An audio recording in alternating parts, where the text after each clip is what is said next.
consequences threaten our very existence.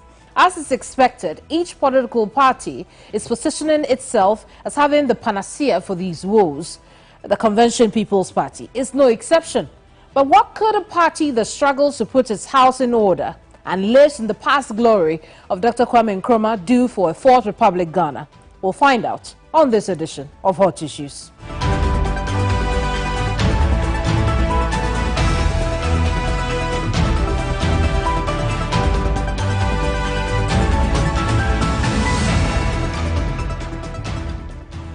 The CPP presents itself as the alternative, rooted in a legacy of independence and socialist principles under Kwame Nkrumah. The CPP has historically championed policies of social justice, economic self-reliance and Pan-Africanism. In this edition, I settle the flag bearer of the party with the cockerel as a symbol, one of few women in the 2024 presidential race, to explore what the CPP has to offer. I am Kemeni Amano, and my guest is the presidential candidate of the CPP, Nana Koshia Frimpoma Sapong Kuma. You're welcome to Hot Issues. Wonderful. It's nice to be here. You're one of two women on the ballot. Congratulations. Thank you very much. I appreciate it. Why should the Ghanaian people choose you and the CPP? Because they've gotten to the point in time where they need a different kind of element. We have the people with the brains already. We have people that know what to do, but there's something missing. For 32 years, the Ghanaian has reached a point where, and that missing element for me is what I bring to the table. And what is that? The human touch, the care for people, the concern about how the development agenda of the human being. For the CPP, the entire party was built on that principle, putting the welfare of human beings at the center of every policy. It is for that reason that we insisted on independence now, that we knew that God created man to live in an environment, to be free and develop to your fullest, and that within you, you have the capability and the ability to use it. You must just use what you have. And so, what we've seen in this country is not the actual meaning of democracy. Democracy, by definition, for the people that brought it, the idea was government of the people, by the people, for the people. To develop the people within that community, within that locality, within that country that is under that government. So that sovereignty that you have is to be able to govern yourself and your people within that. We've missed it. What gives you the impression, really, that the human interest element is missing from this country? What are the examples that you have? Myself, my children, my grandchildren. When I say myself, my children, I'm talking about other women like me. I'm talking about not necessarily people that have birthed, but young people that have like your age group and younger children. Those are the reasons why. You see, I lived some portion of my life here with my father during Osagyefo's time. I lived through the system and I saw youth coming onto the streets. No human being wants to be walking up and down in a scorching sun before he makes a living. I saw my grandparents, who I would visit occasionally with hoe and cutlass that would carry me at the back, going to the farm. Today, 400 coming years later within the civilization, we still have hoe and cutlass farming. More than 60% of the nation survive only by taking a hoe and a cutlass in a basket so that they can feed themselves and occasionally be able to buy a cloth or something. I don't need to have anybody, no books. I don't need to go to Harvard, Yale, nowhere to tell me that in this country, The young people of today cannot afford a decent meal based on their salary. Even if the person is making 2,000, 3,000 a month, then he's not either taking transportation. Right. Because transport alone in and out is going to cost you between 30 to 50 Ghana a day. So if you ask me, you just need to sit and observe and care and know that this is not where the direction the country is going nowhere, unless you are privileged to know somebody who is in high places. Very well. And when you talk Otherwise, you won't even get a job. And not only will you not get a job, you will lose money in trying to get a job. Because by the time you pay for the application fees, and you pay five application fees, and you then get a hint that you might be accepted, and you need to pay for the medical, and all those things, and go line up in the scorching sun, you don't get the job. Nobody needs to tell you that this is not a country. We'll go deeper into that vision that you have for the Ghanaian people, but I still want to look at the ticket. You have, because you're on the ballot, it presupposes that you have a running mate now. Who is that? Wayo Ghana Manti. The lawyer. The lawyer. And the name tells you what it is. I see. He changed his name just to show who he is. I see. Yes. I mean, what went into choosing him? For me, I needed somebody who is a grassroots person and has also what I'm talking about, someone that cares about people. I remember the time that the gentleman in Achimota was taken out of school because of dreadlocks, which I carry, my daughter carries. And she finished her PhD, like I said. And so I didn't understand it, because I went to school where we were forced to cut our hair, but my colleagues who have cast did not cut their hair. Today, after how many decades, we are still seeing that. So I was so impressed with him when he took that matter up and won it for the gentleman. And having done a few more research on him, he's that person that the very people in the ghettos, everybody, even the Songo, the Adan salt issue, he's there for people. He uses the skill that he has acquired to be able to support people who are vulnerable in community. And if he had not done that thing for the Achimota student, today we will have a story to say. Because we all know what happened. I see. He got the scholarship, got and entry into the best places. But do you think that both of you are competitive enough? Do you have the political capital and experience for the presidential race? Capital experience for presidential. That is the problem. Where we are 32 years from today is because we have the kind of people who think that to be able to do politics and affect people's lives, you must be in politics. No. Most of the people that we are going out with have only grown up becoming politicians from school.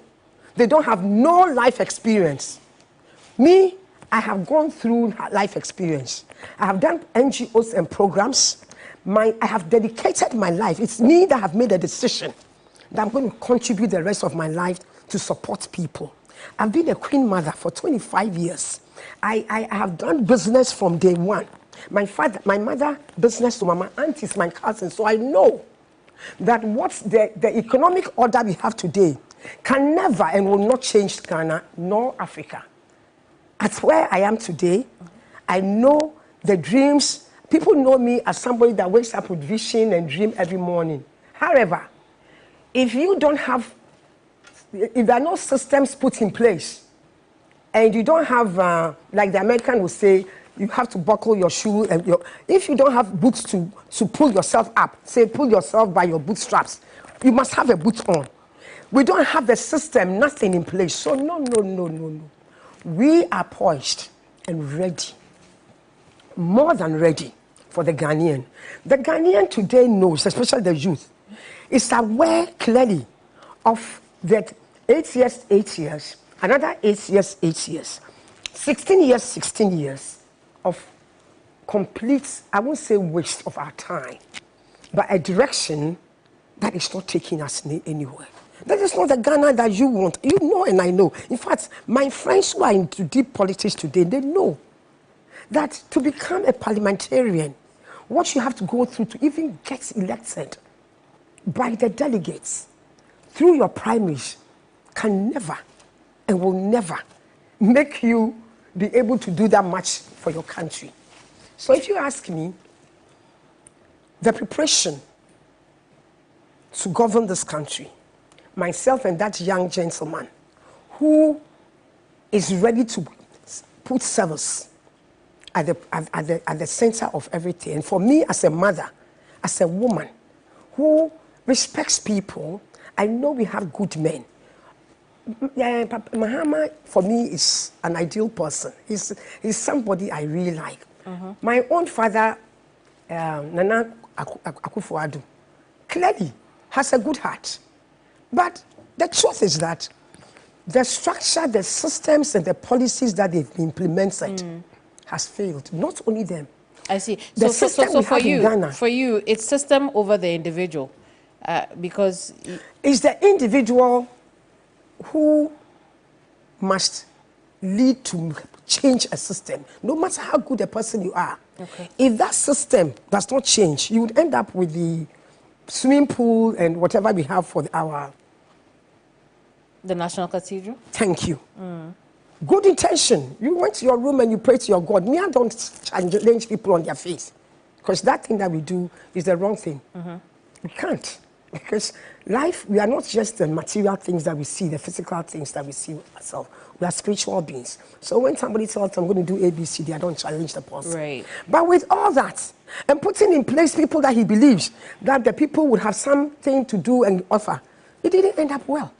Look at the Galamsey today. He put in someone that you and I trusted. The day I saw Professor Prempom as the person in charge, this is somebody we all have a confidence in. But the system, he himself said that most ministers were not even coming to the meeting. So yes, Corruption.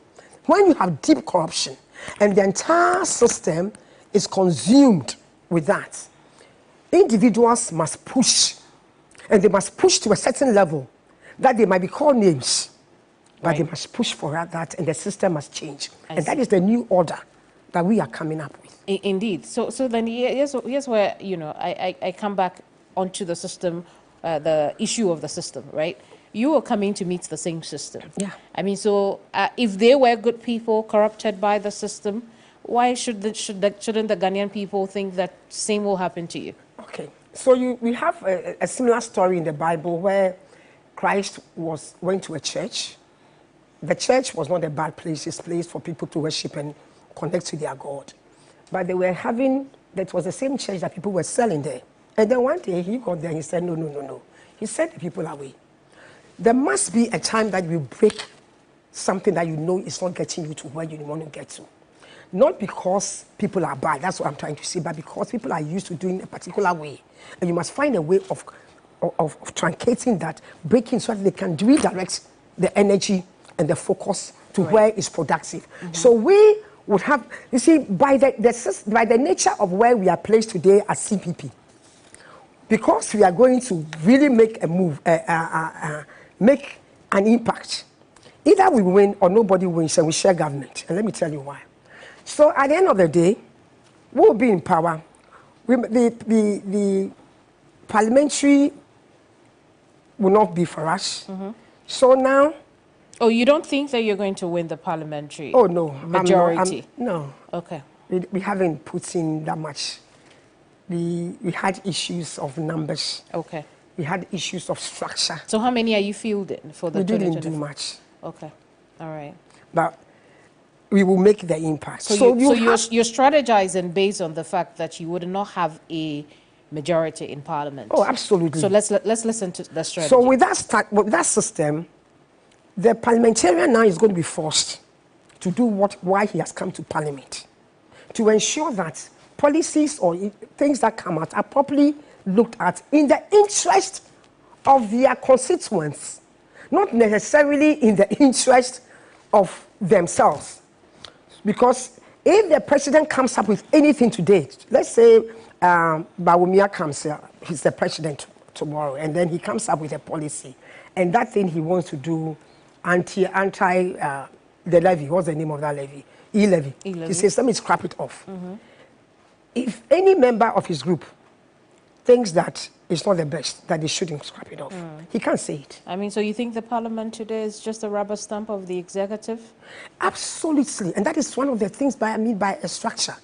That is what it is. So with us coming in, and we coming in from the Osagifo spirit level, the Ghana interest first level, from the interest and for me of making sure that the everyday Ghanaian gets the opportunity to live his life. Indeed, we can say that yes, the African, the Ghanaian is capable, and that we were created in the image of Almighty God. And that means that within Ghana, where we have been placed, we can still live our lives here. A young person can stay here, live his life here, and live to his fullest. We need to create that environment, and we will come up with the policies that will do that. And your responsibility is to scrutinize that policy and think whether it's in the interest of your people who have voted you, not in the interest of your party. And that is where Ghanaians who are listening to me today should not worry about the fact that we might not get more than 10 parliamentarians. Give them their parliamentary seats, but make sure the executive decision, the one that really makes the decision for you, to decide whether there must be an e-levy or not, whether money in your pockets must be taken with force because they have the power to, whether your fingerprints and things must just be given to anybody at all. Those decisions that affects your schooling, that affects your education, that affects your access to affordable accommodation, affects your where you live and your living standards, how you raise it. Your auntie will still be that woman who can't afford ordinary eye specialist or would not be able to have the teeth and other things examined. Today, whether that is going to be the case, whether if you go to customs or anywhere, before you get a job, you must pay 40, 50, 20,000. And therefore, you must find a quicker way of paying that money back. Because your mother borrowed that money, your auntie borrowed that money, your uncle borrowed that money, your sister doesn't have a job, your brother doesn't have a job. Very well. So, and now we're going to take a break. And when we come back, we'll talk more about those policies. Don't go away.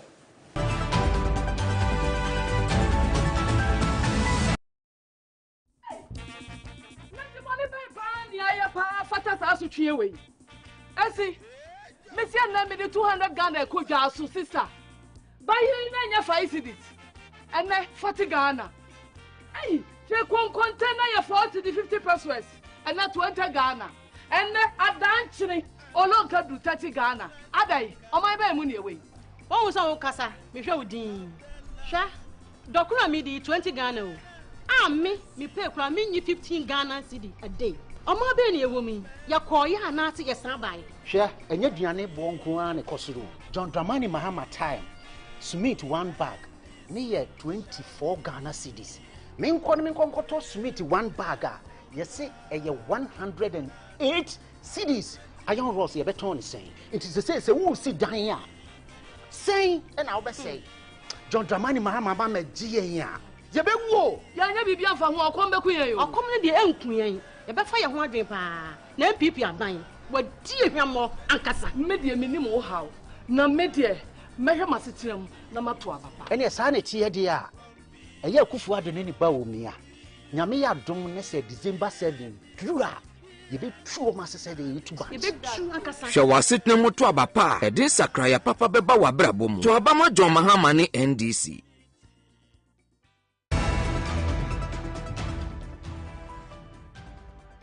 Welcome back. This is still Hot Issues here on TV3. My guest today is the presidential candidate of the CPP, Nana Akosua Frimpoma Sapong Kumankuma. Nana, thank you so much for sitting with us. We appreciate your time talking to us today. But I do want to ask you, you have diagnosed a lot of problems with our current dispensation. What are your top priority areas? When we Yes. We have a 3 main theme. Okay. Ethics, equity, and innovation. The ethics for me is the corruption, the accountability portion, the lack of love for people now, the anything goes kind of atmosphere. We can't run a nation where we are losing the essence of who we are. But who are we? We are above the animal, in the animal kingdom, we are above them. I mean, but who are the Ghanaian people? When you tell us that we are living below who we are. Yeah, I was going to get to that point. Within the animal kingdom, we are here as human beings. And within that human being structure, the Ghanaian over years has been caring and loving. In fact, the whole nation, the whole world, we are supposed to be called the Akwaba state. We have that love. If you see the peace in this country, it's because of who the Ghanaian is. And I think that for some time now, I'm getting scared. Even when I'm buying food or anything, I'm not sure whether the person there is doing what he knows is right or she knows is right. Because hardship, things are so difficult. And to the point that anybody can do anything and say anything now and go away with it, because nobody is asking questions. You become a minister, you become a head of an institution. Tomorrow morning, you can own the whole of TV3. You can buy it. And no institution is going to come and ask you, how did you get the funds to do this? Nobody cares anymore. It is now just how much can you afford? What can you pay for? Like, that's all it is. When you run a nation where people begin to lose their essence and who they are, and the very people that they have been over the decades and centuries, what happens is that they become who they are not. And that is who we are in Ghana and as Africa. We've lost our identity. So I want us to get back. Ghanaian people are honest people. We are loving people. And losing our identity is the reason why there's a lot of corruption in the system? The losing our identity is the reason why we don't even know what is important to us as human beings. So I'm trying to do everything else except what matters most. You understand? So over the years, as Africans, we've lost our identity. We have to be like our former invaders before you become somebody. So even if you are a young girl or a woman or doing anything, it's how foreign you are that becomes how prosperous you are, how better you are. So connect the dots. So I'm connecting that to Ghana. So in Ghana, if we continue to the trajectory, the path that we are on, where nobody is checking us and no lie is anything, and anything you say doesn't matter, and what is important is only not how you have acquired wealth, but the wealth that you have. So I can come tomorrow and say I want to be the president of Ghana. It didn't matter whether I had money. Oh, you are already saying that. No, somebody else All right. can come and say I want to be the president. At least I can show you that for the past, you can Google me everywhere. The number of young people have come through my hands. The kind of business I've started and have failed because I don't even know how to treat people wrongly. You understand? It doesn't matter. As long as I can show you wealth, it won't make any difference to you because in our society now, it is how much you can give me that I want to get. Right. I'll give you money. The dots I want you to connect for me now is how a Nana Akosua government will, put the Ghanaian people on the path of self-realization. Absolutely. So that we want to work on ethics. So if I am the one who came up and said, I brought back the traditional thing. That we use the Quran and the Bible to swear oath of allegiance and pledge to the nation. Yet after I pledge, I don't mean anything because I'm bringing the chief, the IGP, I'm bringing the judiciary. So when I say that if I should not do what I've said, who is going to hold me responsible? But I said if I finish that, I would say the pledge in the presence of water. And I'll take that water and I will drink that water because that pledge and that oath is for you and the people of this nation. I am saying it to the land. That is me as an African, and I don't want to lose that essence. Now, when we've gotten over that, with technology, we will fight corruption because we ensure that the Ghanaian has the brain and the ability. Put the Ghanaian in anywhere, and he will be able to manipulate any system. The it doesn't matter whether he's gone to a PhD or not. He knows how to even sit in Uber or Yango or whatever and be able to manipulate the software and pay just a small amount of money. What it simply means is that within the current dispensation of the world, where IT and innovation is ruling the world, not gold and diamond anymore, we have the children with the ability and the brain already to lift Ghana to the next level. So innovation is part of us. Then in the middle of that is what we call equity. The equity is this. If you take any 100 people, Ghanaian people you walk across here, at least 90 of them or 95, if I'm not exaggerating, have nothing to do with government intervention in their lives. Nothing. So the Ghanaian is a petty trader by himself. Yet this 90-something people, our money pays over 70% of our collective money pays for the salary of the 3-5% of the people. That for me is no equity in building a nation. That is why Ghana is poor and will forever be poor until we change the economic order. Not by giving money to individuals, no, by making sure that a chunk part of the traders, a chunk part of the hands-on, what do you call them? Apprentices that have become somebody, hairdresser, whatever, the farmer, 60% of them, we must find a simple, easy way to make them have access to the resources of this country to build with their brains and energy. So that is the equity. Our system would empower every Ghanaian listening to my voice. Born blind, can't walk, cross on the floor, very brainy, not too brainy, it won't matter. Our system, called Ghana Bashers, would ensure that every Ghanaian has equity, has equal access, some access Very well. to funding. So indeed. And Nana, if what the economics or the economics of the day tell us is right, it means you are going to inherit, should you win, a very difficult, situation.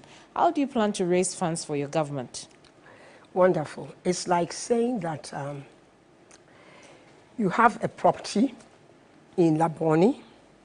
That property, you have a mortgage on it, and you have no clue. With a big compound, it was a 1-acre compound. It has a house in that corner. People, you don't know what to do because you can't pay for the mortgage. Yet, somebody sitting on the side like me comes in because of knowing how business was. This property here, I'll come and mortgage it. I'll find a way of finding somebody who need a half of this plot. I will not sell to the person. So bring money. Let's put something together. Let me build the structure. I'll have even my rent for free for now. I'll make sure that there's, because of where I'm situated. Where Ghana is, it's not our resources in the minerals. It's still there. We owe so much money, but the structure with which we are trying to repay that money, it's not going to happen. How will your structure be different in repaying? We are informal sector in this country. As I told you, 90% of us are not in any formal structured system. Only a few percentage are in the formal sector. Any economist who wants to see why and how to make Ghana work would realize that all the developed countries have the reverse. 85% or more are in the formal sector, and only a small percentage are in the informal sector. As long as you are going to borrow money to put up major infrastructural programs, i.e. airports, overpasses, and all that, expansion of bigger roads, double, triple lanes, they are all necessary. But as long as your system is such that you open your doors for free trade, you ask people to come in and they can do anything, you have not empowered your locals. If you do not change that order, your locals are the very people who are in the informal sector, so you don't have no data. You don't even know who doesn't eat today, how much business is failing. You don't know anything. All you know is the GDP you are collecting. And once you are managing it, they said you are a good government. No. So what our system intends to do is that we will give you funds and support you to put it into businesses, corporations and cooperatives. Instead of government owning the food distribution corporation owning the farms, we would empower the farmer or the farmer's son or you, the interested person who wants to go into farming, to be able to use the 20,000 Ghana we are going to give every Ghanaian. Bring 1,000 farmers together, and they are all over the place. Put them together. You now have access to 20 million. With that 20 million, you bring in your excavators, you bring in the combined harvesters, you bring in the irrigation systems, you make the dam, one village will not be done because they want to do it themselves. And now it means that we are fading away the whole and cut last petty trade farmer. The farmer now is a corporate owner in part of a corporation, and he is part of his farm. Now he spends only 4 or 5 hours on the farm, and he has time to do other things. So the point here is the same for the fishermen. I'm not going to worry about I will support the fishermen, but I want him to become the fisherman who owns the vessel that goes into the deep sea so that he can count the tomatoes, the tinapa, the mackerel, and the sardines, and bring in the mackerel and all the things that we are importing. Because the sea we already have. What we don't have is the tools or the equipment that would go there and do the deep sea and deep farming or fish farming. How long do you think this is going to take you to? The first 1 year. The first 1 year. Let me tell you why. Because all I need is 25 billion Ghana's dollars. 25 billion. 25 million or billion? No, billion. Billion. 25 billion dollars. Only 25 billion. Okay. People outside today, call the names. Is it Mark Zuckerberg? Is it, call the names, I have plenty of them. Is it the TikTok guy? Is it the WhatsApp, the Facebook? All the things that we sit down here and we use. They are worth more than what I need to change Ghana and affect the whole Africa. Right, so we already owe 800 billion. Half of that money is already owed by Ghana. And we can't see it in the lives of people. This one is going to go into human capital, human infrastructure, human capital. I'm putting the money in human capital. So the payment period and the focus is on agriculture, the value chain of agriculture, and innovation. And anything like accommodation, the things that would improve your life. This $25 billion will be paid for. You're going to borrow it? A chunk part of it is coming in equipment. I have a system. You see, when I talk about the farmer, only a small percentage of that money is going to go into giving it money to somebody to put in their pocket. No. That money is what is going to plow the land. That money is what they are going to own. So that portion of it, there are companies outside who are also there, private sector, backed by their government, who also want to sell their equipment. They just want a structure and a system so that when they bring in the equipment, they get paid. You understand? So how is government going to make it so that you have the money to be able to put up a better hairdressing system, produce the hairdressing products that we use so that we don't have to import them? That's simple. The equipment that we can produce, the raw material we can produce here, we'll produce them. The one we import, but we produce it here. No investor is coming to Ghana to come and own the galamsey. There will be no galamsey. We would end galamsey the moment we take, I swear that oath, galamsey is ended. Let me tell everybody. How so? How sure? How will you do that? Absolutely. I put a halt on it. Okay. The moment I take the oath, there's a halt on any illegal mining that is going to pollute the water.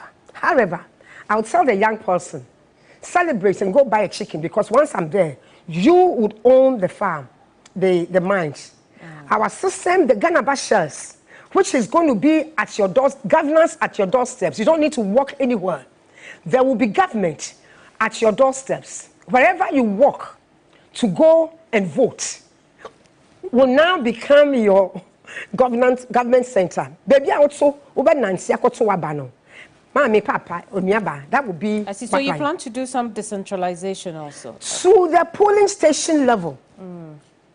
It's already in place. Okay. Technically, but nobody cares. So it's not being implemented. I will implement it. When you finish voting, Nana Fimpama is at the top. You don't need to take that structure away. That system becomes a laptop that you go to that will take all your information. Very well. We will know everybody there. No farmer in Ghana, listen to me, will farm in Ghana and have to sell their goods again. So if you plant your cassava, okra, your tomatoes and onion, you finished. I see. You get paid like the way we've done with cocoa. Why the government will be buying from them? Everything will be bought from the moment you plant because of technology. Everything you've done will be uploaded by the people within the government at your doorsteps. Right. Would upload everything onto a platform which is already designed. And when it's there, it will go into the various departments because we'll be using AI. I believe in technology. We'll be using AI. And with that AI system, we would know that in the next 3 months, there will be this tonnage of okra production. So the gentleman who also has the Ghana bashers, they put together, before even the okra is finished, is ready for harvesting, they will put together a system that dries okra, turns okra into medicine, anything okra, so that okra becomes something that doesn't spoil. If something is going to spoil, Mama, Papa, tell me, so what for the moon man best say ya, a best say while buying same. You will never plant and have to worry about how you sell the produce. You finish planting, that is your job. You have finished. You eat banku, I eat kenke. Let me find out how the kenke and the banku, the corn, gets to the person who's producing. But not that it will spoil and reduce in the hands of the farmer after the farmer has spent his time or her time to plant. Nana, we're going to talk a bit more, but we'll take another break. When we come back, let's do the last leg of our interview today. Don't go away.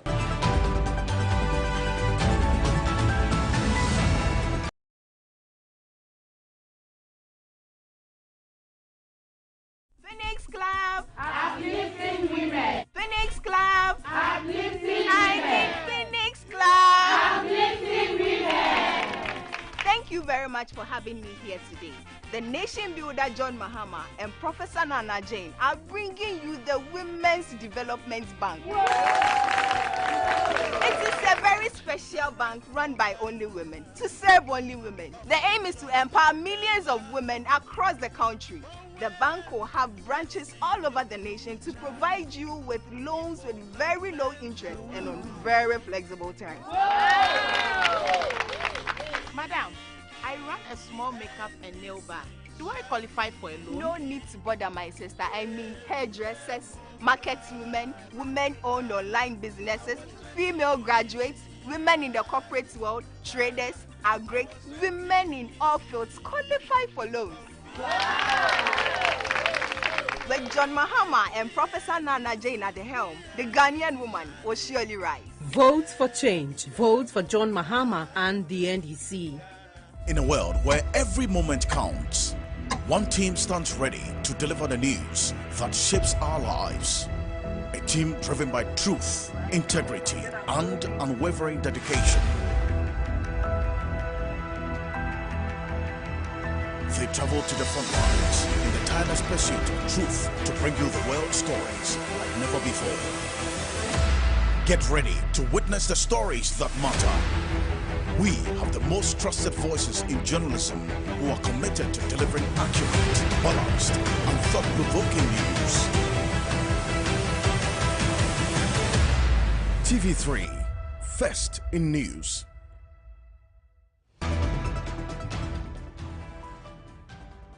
Welcome back. If you just joined us, this is Hot Issues here on TV3. I'm Kamini Amano. My guest is the CPP's flag bearer, Nana Akosua Frimpoma Sapon Kuma. Nana, so in your first 1 year, you hope to have raised $25 billion to go into all the plans, particularly agri. And industry. And industry, indeed. But I do want to find out from you, there's a lot of change that needs to be implemented over that period. Do you have a plan for your your first 100 days in office, what you do? The first change is debt. I'm sorry. I'm going to make Ghanaians, that is why I'm bringing governance at the doorsteps of the people. So that the gutter next door to my home in East Legon, that opposite me has had sand and gravels piled over the past 2 years. the grass is taller than me now. And you don't even know who put it there, and it's still there. The first thing is to keep our environment clean. I believe that they're throwing things on the floor and growing up in dirt and growing up in homes without toilet facilities. Right. These are things that we should never entertain for anybody. Government parts have tried. They've had efforts towards it. Because they're doing it from a certain level. You see, what we are talking about is practicality, and that's why I said it's putting human beings there. The people within the community are the people. They vote for us. So when they vote for you to become government, where is their government? We are bringing it to them. So all the problems, all the solutions or the policies that you have put up there, you don't even know that it's not being done. You understand? There should be no dirt in any gutter. No, everybody should weed in front of their property.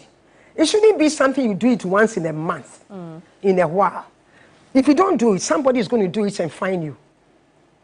You understand? So that the next door neighbor whose property to me is worth at least 1 million Ghana cedis, that has been abandoned for 5 years and is always growing in value, yet breeds mosquitoes, has squatters there, has no toilet facilities, will change overnight. So the government at your doorstep is the one we implement the first 100 days. Someone will say that, look, voting for the CPP will be a waste of time, a waste of vote, because the CPP at this point is only living in past glory. Waste of time? We have wasted our lives by voting for these two parties. Today, look at that. I love cotton, I love crab a lot. But the last time I went over there at Ankobra River, and I saw there, and I took that 2 years ago. It's been going around. It's not today, it's 2 years. When I saw the water, and I saw the shrimps and the crabs that people were selling. Now, if I put the crab in my mouth, even chewing it becomes difficult for me. You don't even know what you are drinking. Waste your time. Listen, gentlemen and people of this nation, nobody runs the country. It's government of the people, which we are going to give you. By the people, by yourself, and for your own interest. What we have today is government of some few people, by some few people, for only a few people.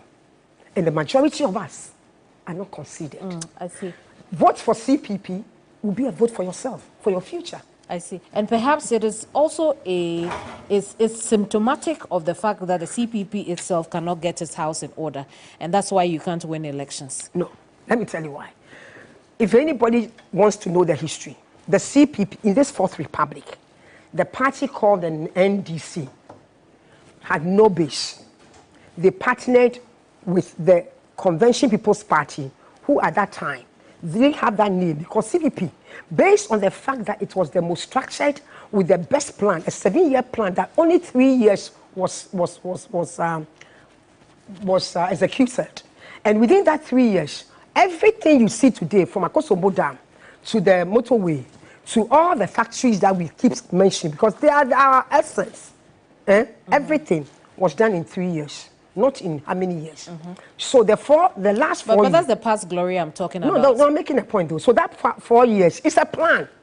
It's like saying that, why are you a Christian when Christ died 2,000-something years ago? Or why are you following the principles of Christ or principles of Prophet Muhammad? It's because, or you're a Buddhist, because somebody walks this path, has a plan, show you a direction, and if you don't, that direction gives you a life of meaning. So that is what it is. Please. The CPP partnered with the PNDC when they were becoming NDC and used our structures. So when our father Akar was sacked from the party, the structure still remained with the PNDC, with the NDC of today. So we've been finding it difficult to build the structure. It has nothing to do with policy. That is why we are struggling. That is why Ghana is not working. Because but if you are struggling, how can you take care of a whole nation? No, I said struggling in terms of getting numbers. But isn't the CPP struggling? The CPP the numbers. Today. That any party is about numbers. It's not about a building. No, but internally you're struggling. No, that's what I'm trying to tell you. That's not true. Listen, no. Did you hear the shutdown, showdown? Were you here? Which showdown? Which of them? There have been many showdowns. Oh, you didn't see anything say that memo is showdown? Yes, I do remember that. Are you still aware of an animal called butterfly? I am. There is struggle in every political party. Okay. If you don't have numbers, it looks like you are struggling. Okay. If you don't have the funds, because we haven't been in power for a long time, all our past ambassadors are gone, all our ministers are gone, you understand? All our parliamentarians, my father was a parliamentarian, he's gone. So it looks like we are struggling. But the truth is this. At the time that Osajifo came in to form the Convention People's Party, we had people that were ruling this country, invaders who were here with us. I see. And the country seemed to be working some way until he said it. So today I'm saying this. The people of Ghana, that is why our slogan is freedom, wanted independence. They wanted to be free to govern themselves. The youth of this country on the streets today, they are lying in, where are they now? Most of them are in remands, okay? For having gone on the street to demonstrate. You think that's wrong? Oh, absolutely. I know there were excesses. I know there must be law and order. I believe in law and order. If you hear me well, I want things to be structured. I like things to be planned. But I also believe that we must put a certain human touch to everything we do. What was the reason for the demonstration? And why did they demonstrate? The excesses, the people who committed the excesses are the people who might be held responsible. Very well. And given a day in court. But they must be bailed. They must go to our, this is not the kind of offense that if they bail, they are going to run out of the country. I see. So I'm saying this. It is the youth of the country. It is your situation and my situation that demands a necessary rethinking. You have put CPP here on because we don't have numbers. Numbers is voting. When yes, you vote, but if you don't have numbers, if you don't have numbers, how will you win the election? Because you vote. Because we vote. Okay, fantastic, fantastic. Do you think that Dr. Kwame Nkrumah will be happy with the CPP of today? I believe that Dr. Kwame Nkrumah will be very miserable with Ghana of today. Very Ghana. And very not so happy with the CPP of today because he knows he left us with a solution. He left us with a blueprint. And at least let somebody follow the blueprint. Put the interest of the human being at the center of every policy. That is the blueprint. It's vision. God has created us. If you do that, you will see the answers. So today, Osajifo in his grave is saluting and celebrating and happy because he's sitting here. He's no more in the grave. He's a spirit. And that spirit is in you. Any spirit of selfless dedication, any spirit of trying to do the best for the people is what we call Osajifo spirit. I see. Nana, then it would seem that the party that merged with the CPP, where the CPP left the structures for, is doing better than the CPP itself. No, because... So the NDC is doing better than the CPP? Because that's what I'm trying to tell you. Party simply means numbers. Okay. You understand? A political party is not a fraternity. It's been formed to go win numbers. So they are only better because they have the numbers? That is all that it is. But for Ghana, you know it's not. No, just a little bit more, right? Yeah. Your own party last year, you know, at the National Executive Committee or Council level, had voted, you know, no confidence in you.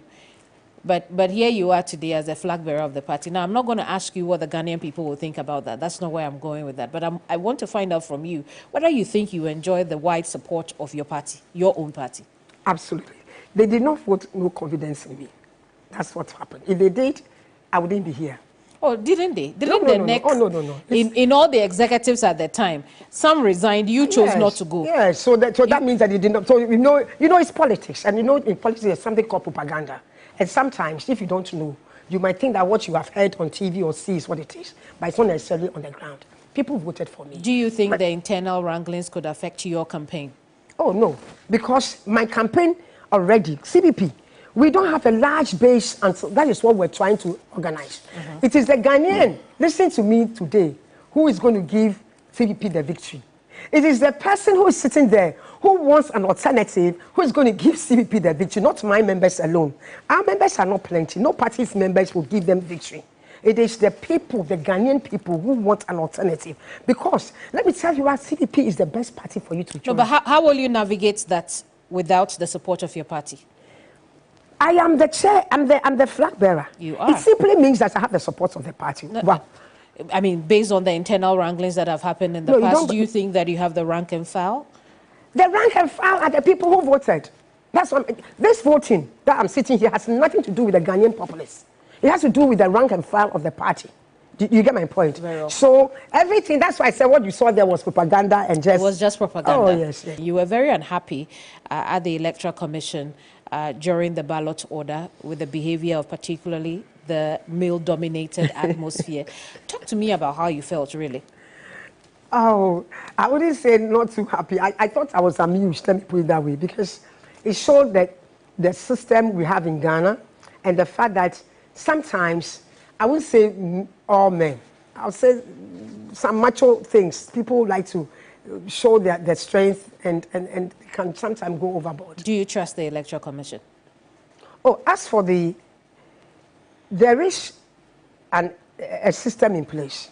We've been going through elections, and there's IPAC. And over the years, the Electoral Commission and the political parties have collaborated. Mm-hmm. Every issue and concerns that have been raised have been looked at. That I can tell you, and we all know that. Now, when you want to have what we're trying to do, pick numbers, mm-hmm. and you put them in a ball and you show all those things, and you say examine it, and people examine it, and then after the examination, somebody picks one, and then it comes back again. Then you say, okay, let me. That one is what I was just talking about. I wasn't asking in reference to the ballot order process. Okay. Do you trust the Electoral Commission to deliver a free, fair, and transparent elections, given recent occurrences? I trust the system. So the way it's been structured, it can improve, and I will definitely improve it on the first day I take over, because for me, those two, I told them before, those two structures there's so many improvements that can happen, especially on the day of voting. I would use more technology, the combination of the two, so that whether there's a presence of a third party. I mean, do you trust the Electoral Commission? Is it being fair to all political parties at this point?